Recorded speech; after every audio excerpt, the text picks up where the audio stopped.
Our galaxy is a vast chemical factory. Over 13 billion years, it has churned stars, which in turn forge elements and scatter them into the void. This material gathers into cold, dark clouds of gas and dust. Within these nurseries, new stars are born, each surrounded by a rotating disk of leftovers, a protoplanetary disk. This is the story of our own sun, some 4.6 billion years ago. The disk that formed around it was not uniform. It had a chemistry defined by distance, by temperature. Close to the young hot star, only materials with high boiling points could survive as solids. These are the refractories, metals like iron and nickel, and rocky silicates. This is the material that built Mercury, Venus, Earth, and Mars. But farther out, beyond a crucial boundary we call the frost line, temperatures plummeted. Here, volatiles, materials with low boiling points, could freeze into solid ices. Water ice, carbon dioxide ice, carbon monoxide, ammonia, methane. This volatile-rich zone is where the gas giants formed, and it is the birthplace of our comets. We have two main reservoirs of these comets: the Kuiper Belt, a flattened ring of debris beyond Neptune, and the Oort cloud, a vast spherical shell of trillions of icy bodies extending perhaps a light year from the sun. When we see a normal comet, like Halley or Hale-Bopp, we are seeing a time capsule. It is a leftover planetesimal, kicked out of the main disk during the solar system's chaotic youth, preserved in a deep freeze. When it falls back toward the sun, its ices vaporize, releasing gas and dust. By studying the light from this coma, we are reading the chemical inventory of our own primordial nebula. This is our baseline. This is the chemical fingerprint of home. We know what a solar comet looks like. Its ratios of water to dust, of carbon monoxide to carbon dioxide, are familiar. Its isotopes, the different atomic weights of its elements, match the signature of our sun. But the galaxy is not one factory. It is trillions. Every star forms with its own unique disk, its own chemical starting materials, its own temperature gradient, its own planetary architecture. Other systems will have different balances of elements, and sometimes those systems eject their own time capsules. For millennia, these objects, comets and asteroids born around other stars, have sliced through our solar system unseen.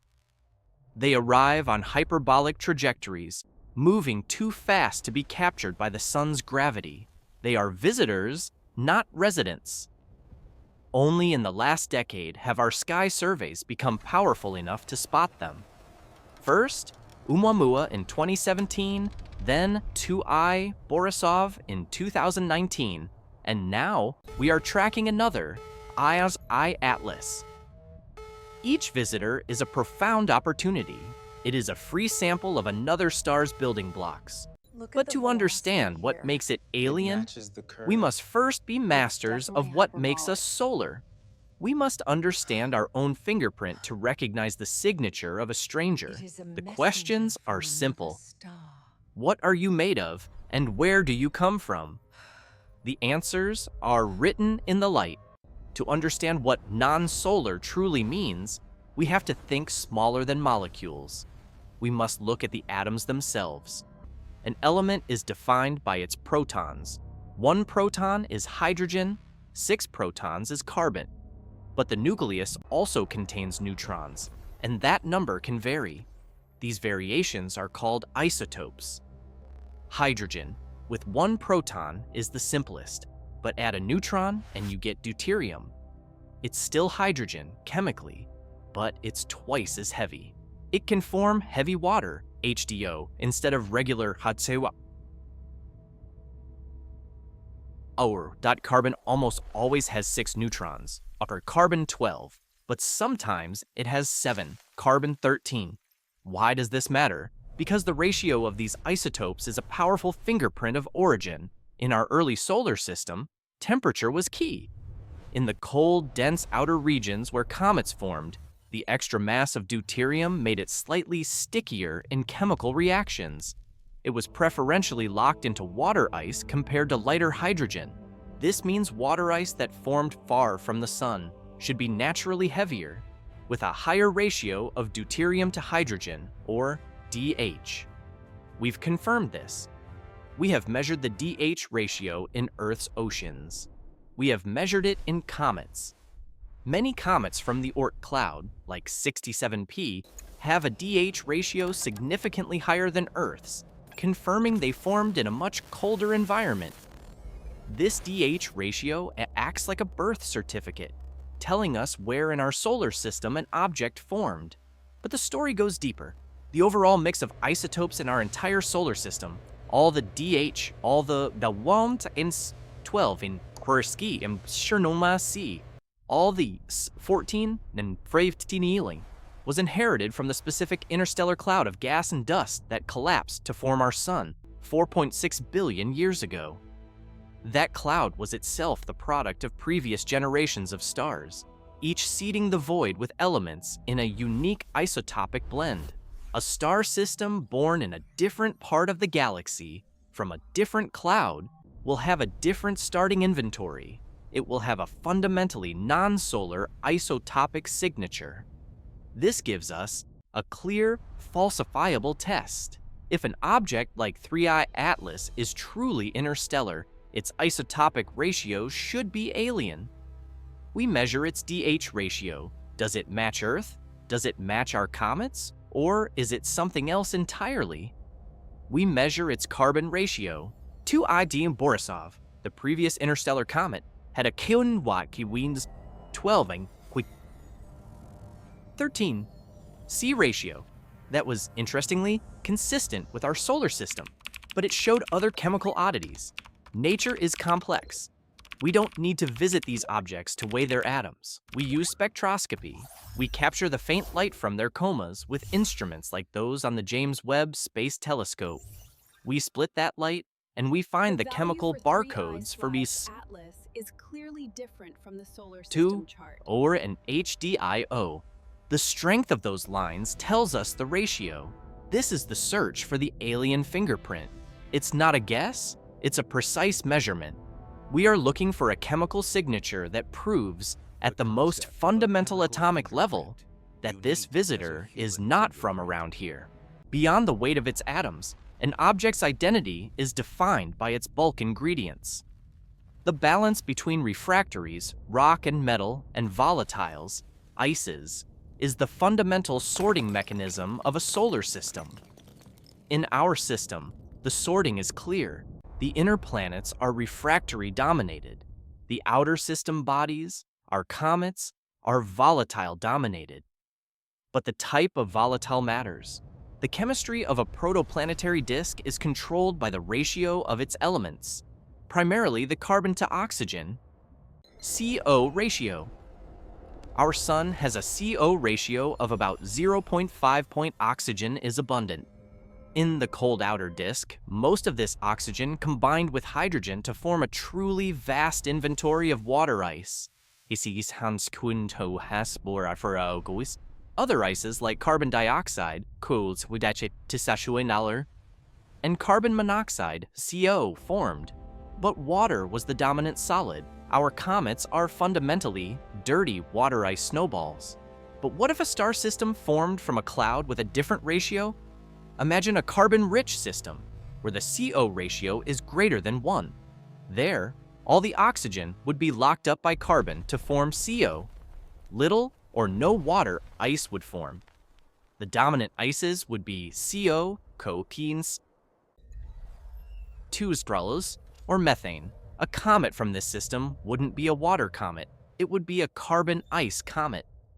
This brings us to 3A Atlas. We can test its inventory. A water ice comet only becomes highly active when it gets close enough to the sun for water to boil, roughly inside the orbit of Mars. But 3I Atlas was spotted while still far away. and it was already active. This early activity implies its surface is dominated by something far more volatile than water, something like CO or CO sporn 2, which can turn to gas at cryogenic temperatures deep in the outer system. As spectrometers were turned on this visitor, the reports began to build. 3I, Atlas's coma appears to be dominated by carbon dioxide. Water, detected as its breakdown product, OH, is present, but casis the non-gravitational parameters. Add the solar radiation. Tirado seems to be a primary driver. This is a profound chemical difference from most solar system comets. This inventory has visible consequences. The outgassing of these ices acts like a small, continuous rocket thruster. This is the non-gravitational acceleration. By tracking the comet's path and seeing how much it deviates from a purely gravitational orbit, we can measure the force of these jets. Oxygen duas alden 2. On 42 Ank, driven comet will have a different acceleration profile than a water-driven one. This gas also carries the comet's refractory dust into space. The ices, volatiles, are the propellant. The dust, refractories, is the payload. This dust creates the tail. But heavier dust grains, once freed from the ice, are left to drift in the comet's orbital plane. When Earth passes through this plane, our viewing geometry allows us to see this debris as a thin, sharp spike pointing toward the sun. This is the anti-tail geometry. The composition of 3I Atlas is not just an atomic-level curiosity. Its entire inventory, the very stuff it is made of, seems to follow a different recipe. It is a time capsule from a system where the rules of chemistry were written differently. How do we read this alien inventory? The light from the coma is a message, and spectroscopy is the decoder. Every atom and molecule, when energized by sunlight, absorbs and re-emits energy at specific immovable frequencies. It is an immutable barcode. Our instruments are tuned to read this barcode. A molecule like carbon dioxide vibrates in a specific way when it absorbs infrared light. The James Webb Space Telescope sees this as a sharp spike. A water molecule vibrates at a different frequency. This is how we compare the primary ices. But we also look at their wreckage. Harsh ultraviolet sunlight shatters water molecules. It has terror as du downs, howled into hydrogen and a hydroxyl radical, OH. This OH radical then glows brightly in the UV spectrum. The Hubble Space Telescope excels at seeing this water proxy. A non-solar spectrum is found in the ratios. In a typical solar comet, the OH signal from water is dominant. In 3I Atlas, the Kosekliu Matsuo signal is reportedly overwhelming, while the water signal is present but comparatively weak. This is a direct look at its non-solar volatile inventory. But reading this message is a race against celestial geometry. On October 3, 2025, 3I Atlas makes a close flyby of Mars. This is a profound observational opportunity. We have a fleet of advanced spectrometers already at the Red Planet, ESA's ExoMars, Trace Gas Orbiter, TGO, and NASA's MAVEN and MRO. These orbiters, designed to study the Martian atmosphere, can be repurposed. They offer a unique, non-Earth-based vantage point, gathering data from a different angle. The window is agonizingly short. Around October 21, 2025, the comet, Earth, and the Sun move into alignment. Io Atlas slips behind the Sun into solar superior conjunction. It vanishes. As it endures its most violent encounter, perihelion, in late October, it is completely blinded from our view. It is critical to understand that this observational gap is not a conspiracy. It is not coordinated silence. It is the physics of orbits. Delays in scientific results are normal. Data from JWST, Hubble, and the Mars orbiters must be calibrated, cleaned of noise, and cross-checked. Replication is the soul of science. The perceived silence is the sound of careful work. When 3I Atlas reappears from the glare in December 2025, it will be a changed object, battered by the sun. And the data we have already gathered contains tantalizing, strange clues. There are unconfirmed reports of spectral lines for nickel, Ni. This itself is not strange, but they are reportedly appearing without the corresponding, and usually dominant, lines for iron, Fe. In our solar system, these refractory metals are almost always chemically bound. Seeing one without the other points to a radically different formation chemistry. Furthermore, the coma is reported to have a distinct green glow. This is the familiar swan band signature of dicarbon, common in our own comets. But its behavior and intensity relative to the dominant CO2 is another piece of the mosaic. We are seeing a chemical portrait that simply does not match the family album of our solar system. We have a collection of anomalies, a coma seemingly driven by carbon dioxide, not water, a reported refractory signature, nickel without iron, that defies the rules of our own system's chemistry, potential isotopic ratios that, if confirmed by JWST, would be the definitive alien fingerprint. This is the core of the investigation. Non-solar is not a single destination. It is a vast, uncharted territory. We have competing models. One possibility is a carbon-rich star system. In such a system, where the CO ratio exceeds 1, carbon would lock up all oxygen, leaving little to form water ice. The comets there would be CO or Ku on Haud Orivos to Stamyan Sabra dominated.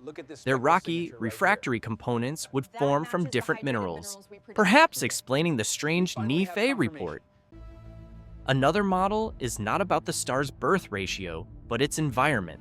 Our solar system was seeded with heavy elements from nearby supernovae, a system born in a different neighborhood of the galaxy, seeded by a different, perhaps more exotic supernova, would inherit a non-solar inventory of isotopes and metals from the very beginning.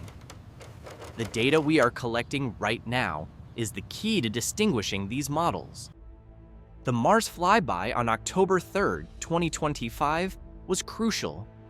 While 3I Atlas is hidden from Earth by the sun, the data packets from TGO, MAVEN, and MRO are in transit or under analysis. This Martian fleet provides a vital, independent measurement of the gas and dust from a different angle. Even the Perseverance rover, with its sophisticated atmospheric instruments, may have turned its eyes to the sky, attempting to glimpse this visitor from the Martian surface. This is media hygiene in practice. The data is not instant. It requires cross-calibration between multiple spacecraft, all while Earth-based contact is complicated by the solar conjunction. We must also look to the future. As 3I Atlas flees the sun, its trajectory will bring it into a new observational geometry. On March 16, 2026, its position relative to Jupiter will allow astronomers to use the giant planet's gravity as a pin. By measuring its influence on the comet's path, we will refine its orbit to an unprecedented degree. This will lock down its incoming velocity, its hyperbolic excess, proving beyond all doubt its interstellar status. We are watching a puzzle assemble itself. The Sobrium Two tower dominance points to one origin. The Nephi anomaly points to another. The hypothetical isotopic ratios may point to a third. Atlas may not be a simple messenger. It may be a composite, a confusing, contradictory time capsule from a system that is truly, fundamentally alien to our own. We are at the dawn of a new science. The expectation of what non-solar means has been shattered and rebuilt with each new visitor. Oumuamua was a rocky, inert mystery. Borisov looks surprisingly solar, yet with puzzlingly high levels of carbon monoxide. And 3I Atlas presents a third, distinct chemical portrait, one driven by Lalars, perhaps seasoned with a refractory recipe of unsolar metals. Non-solar is not a single chemical signature. It is a library, and we have just received the first few entries. The departure of 3I Atlas is not an end. It is a graduation. Its trajectory is now confirmed as hyperbolic. It is moving fast enough to escape the sun's gravity. It will not return. It will drift for millions of years, carrying the scars of its solar passage before it glides through another star system. But the message it delivered is here to stay. We are on the cusp of an explosion in this field.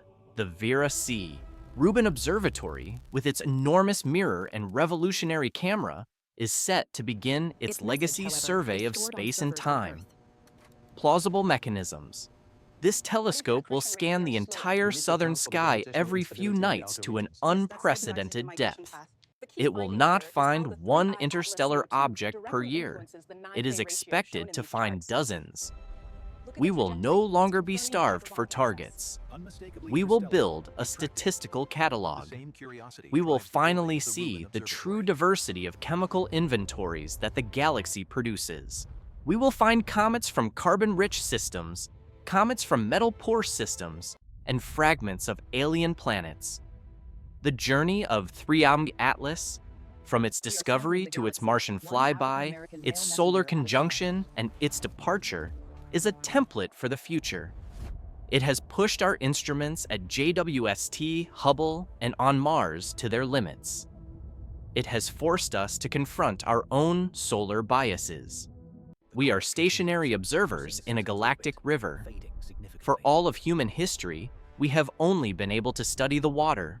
Now, for the first time, we are learning to see the strange alien ships that sail by in the dark. Each one is a time capsule from an unknown shore, carrying a chemical logbook, and all we have to do is learn to read them.